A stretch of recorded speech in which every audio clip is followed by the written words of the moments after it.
यहाँ नै ढुङ्गाहरू, यो पनि कापाको बुटो ठुलो ढुङ्गाहरू छ।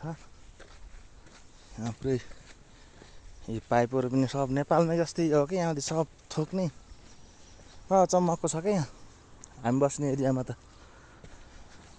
अब यहाँबाट यता लासी पुरा सेम टु सेम यो पुरा अराहाँचीको यो सन्धि खर्काको बाइखोलो छ नि हो त्यस्तै छ सरकार। ल हेर्नुहोस्, आज पानी पनि छ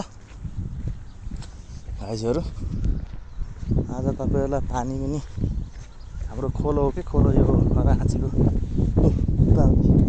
ढुङ्गाको पर्खाल लगाखा चट्ट पारेर। अनि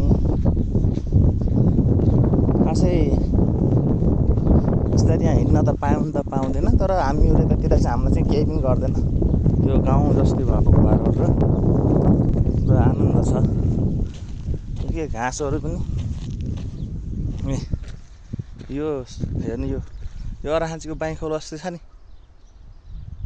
उहाँ त माछा मार्न लाखानु उहाँ खोला तल। ल हेर्नुहोस्, यो पानी बगिरहन्छ। अहिले चाहिँ खासै यो छैन, के अरे पानी छैन, नत्र यो पुरै भरिएको हुन्छ कि त्यतिर जङ्गलहरू छ।